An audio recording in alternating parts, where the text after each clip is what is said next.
जय भारती। वेदांतिक शब्द पुनर्स्थापना खंड 20 में आज हम 5 शब्द लेंगे। वो हैं विवेक, अभ्यास, संयम, समाधि और स्थित प्रज्ञा। तो विवेक के लिए पहला जो श्लोक है वो है भागवत गीता के 2 अध्याय के 41वें श्लोक। श्लोक इस प्रकार है। व्यवसायात्मिका बुद्धिर एकः कुरु नंदन बहुशाखा ही अनंताश्च बुद्धयो अव्यवसायिनाम। तो यहाँ भगवान कह रहे हैं कि हे अर्जुन, इस कर्म योग में जो निश्चयात्मिका बुद्धि एक ही होती है, किंतु अस्थिर विचार वाले विवेकहीन सकाम बुद्धि मनुष्यों की बुद्धियां निश्चय ही बहुत भेदों वाली और अनंत होती हैं। तो यहाँ विवेकी निष्काम भावी विवेकी पुरुष के बारे में बात किया गया है और सकाम वाले जो विवेकहीन लोगों के बारे में बात किया गया है। तो जो विवेक है इसमें है कि जिसकी विवेक की बुद्धि होती है उसके लक्ष्य पर एक ही पर स्थिर रहती है, परंतु अविवेक वाले की अनेक शाखाओं में बटी रहती है, तो वो बुद्धि बटी रहती है उनकी। मतलब आप कह सकते हैं कि संकल्प विकल्प की स्थिति में कभी संकल्प किया, फिर उसका विकल्प ढूंढा, फिर संकल्प किया, उस तरह की बुद्धि होती, भटकते रहती है। तो यही जो इसमें जो विवेक है, विवेक वो शक्ति है जिससे मनुष्य को स्पष्ट दिशा मिलता है।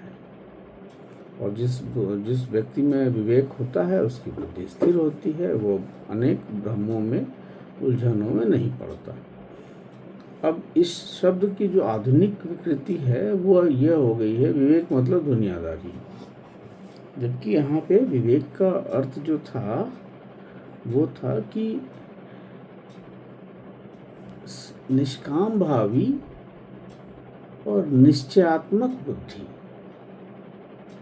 उसका मतलब विवेक था।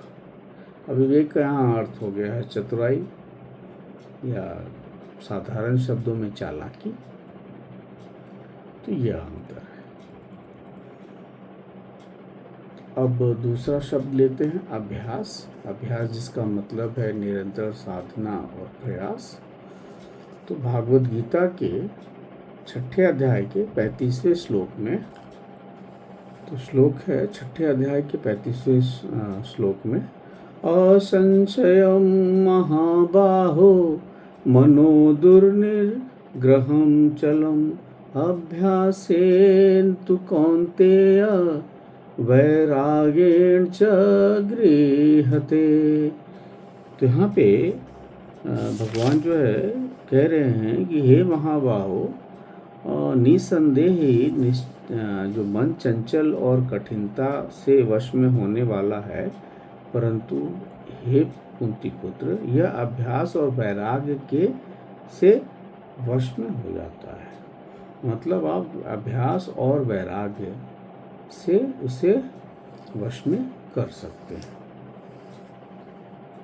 तो यहाँ पे अभ्यास का अर्थ है बार बार मन को सही दिशा में लाना। जिस प्रकार वहाँ पिछले में हमने शम दम की बात की थी कि बाह्य इंद्रियां और आंतरिक इंद्रियां दोनों को कैसे नियंत्रित करना है, तो वो अभ्यास है। अभ्यास का ही है कि बार बार मन को सही मार्ग पर लाना, और यही इसका मतलब है। और आज की आधुनिक विकृति इस शब्द की हो गई है अभ्यास का मतलब। आप बोल सकते हैं कि आपकी परीक्षण हो गई है, आपने स्कूल में कुछ पढ़ा, उसका अभ्यास कर लिया, मतलब रेपिटिशन। जबकि यह मन को थामने वाली जो साधना, आंतरिक साधना की जो निरंतरता है, मतलब रोज उसको करते रहना है, वो अभ्यास था। अब तीसरे शब्द को लेते हैं संयम। संयम का अर्थ है जो आपके इंद्रियों और मन का संतुलित अनुशासन।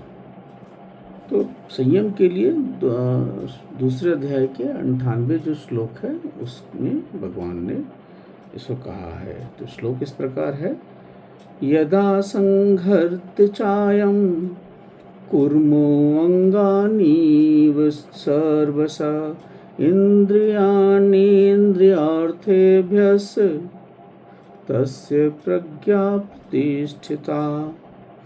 कि जैसे कछुआ अपने सब ओर से अपने अंगों को समेट लेता है, वैसे ही इस जो पुरुष है वह इंद्रियों के विषय में से इंद्रिय विषय से इंद्रियों को सब प्रकार से हटा लेता है, तब उसकी बुद्धि स्थिर कही जाती है। तो कछुआ अपने सभी अंगों को समेट लेता है और अंदर की तरफ कर लेता है, मतलब जो इंद्रिय विषय है उससे दूर कर लेता है। तो जैसे अब इससे उसकी बुद्धि स्थिर हो जाती है। यही संयम है, यही नियंत्रण जो है, यही जो आपका आत्म नियंत्रण है, यह संयम कहा जाता है। और हालांकि अब आधुनिक विकृति में जो संयम शब्द है उसका मतलब है कि प्रतिबंध या कर दमन, जबकि यह क्या था, संतुलित आत्म अनुशासन, जैसे कछुआ करता है। अब चौथा शब्द है वह है समाधि। समाधि जो शब्द है उसके लिए भागवत गीता के दूसरे अध्याय के 44वें श्लोक में ईश्वर ने इसका प्रयोग किया है। तो श्लोक इस प्रकार है, भोगेश्वर प्रसक्तानां तया अपहृत चेतसां व्यवसायात्मिका बुद्धि समाधो न विधीयते। तो यहाँ पे भगवान कह रहे हैं कि उप प्रकार के जो लोग हैं जो भोग और ऐश्वर्य की बातों में लगे हुए हैं, उनका चित्त योग और ईश्वर की कामना से ही हरे हुए हैं, मतलब उसमें आसक्त हैं, उनकी बुद्धि समाधि में निश्चयात्मक नहीं होती है या व्यवसायत्मक नहीं होती, स्थिर नहीं होती है। अर्थात जब वह एकांत में बैठते हैं तो मन चंचल हो जाता है और वो परेशानी में पड़ जाते हैं, उनका मन शांत नहीं होता है। यहाँ भगवान ईश्वर ने समाधि शब्द का किया कि जो लोग भोग और ऐश्वर्य में आसक्त होते हैं उनकी बुद्धि मतलब मोहित हो जाती है और उनकी जो निश्चयात्मक बुद्धि है वह समाधि में स्थिर नहीं होती है। तो यहाँ जो समाधि शब्द का है कि वो बुद्धि में स्थिरता, चित्त की एकाग्रता और लक्ष्य के प्रति पूर्ण सजग। तो यहाँ आप देखेंगे कि समाधि तो है, और जो समाधि शब्द है मतलब आप देखिए कि इसको एक तरह से जो इसको कह सकते हैं कि जो जो आपकी ये निश्चयात्मक बुद्धि है वह जो है अगर आपकी जो भोगेश्वर से आपकी जो बुद्धि अपहरित हो चुकी है तो जो निश्चयात्मक बुद्धि है वो कभी उसमें आएगी नहीं।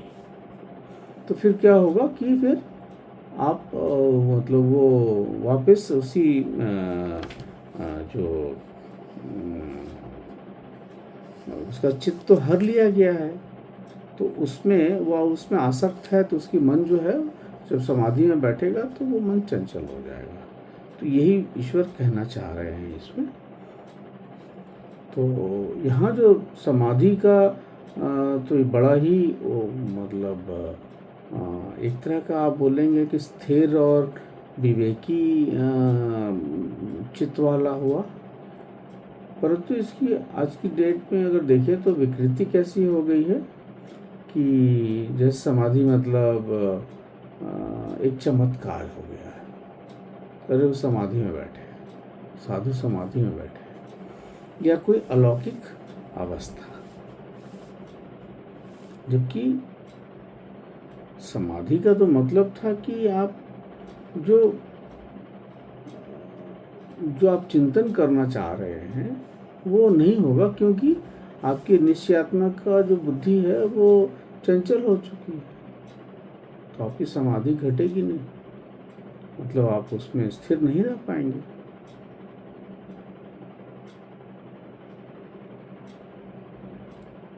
तो जो मन की स्थिरता है वह नहीं होगी। अब पांचवा जो शब्द है वह है स्थित प्रज्ञ। जो स्थित प्रज्ञ है इसका मतलब है स्थिर बुद्धि वाला। तो भगवान ने दूसरे अध्याय के 55वें श्लोक में यह कहा है, जब वह स्थित प्रज्ञ की बात करते हैं। श्लोक इस प्रकार है, प्रजहाति यदा कामान सर्वान् पार्थ मनोगतान् आत्मनि एव आत्मना तुष्ट स्थित प्रज्ञा तदा उच्यते। कि जब मनुष्य जो है मन की सारी इच्छाओं को त्याग करके और आत्मा से ही आत्मा में संतुष्ट रहता है, उस काल में वह स्थित प्रज्ञ कहा जाता है। तो इसका मतलब है कि वह राग द्वेष से अलग है, सुख दुख से उसका कोई विचलन नहीं होता है, भय क्रोध से मुक्त रहता है।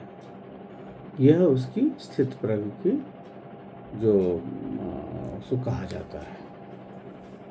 तो जो संभाव में है, परंतु आधुनिक जो ये है कृति आई है, उसमें ये कहेगा कि स्थित प्रज्ञ मतलब उसमें कोई भावना नहीं है, भावना शून्य है। तो शब्द का जो है वो अर्थ का वो अनर्थ हो जाता है कि कहाँ सुख दुख में विचलित नहीं होने वाला, राग द्वेष से विचलित नहीं होने वाला, सुख में मोहित नहीं होने वाला, आसक्त नहीं होने वाला, क्रोध से मुक्त रहने वाला को स्थित प्रज्ञ कहते हैं। और जबकि यहाँ पे क्या बना दिया गया विकृति में, भावना शून्य। तो यह जो है इन चीज़ों को जो समाज है, हमारा जो सनातन समाज है, उसको देखना होगा और इस पर कार्य करना होगा। हमारा काम यही है कि इन विषयों पे बात किया जाए, उस चीज़ों को ऊपर लाया जाए। भले ही एक ही आदमी को समझ में आए, दो ही आदमी को समझ में आए, पर धीरे धीरे करके इसके प्रति जब लोग चिंतन करेंगे, समझेंगे तो चिंतन करेंगे तो राष्ट्र आगे बढ़ेगा, हम सही मार्ग में चलेंगे। तो आशा है इस प्रयास को बस आपका आशीर्वाद मिले। धन्यवाद, नमस्कार, जय भारत।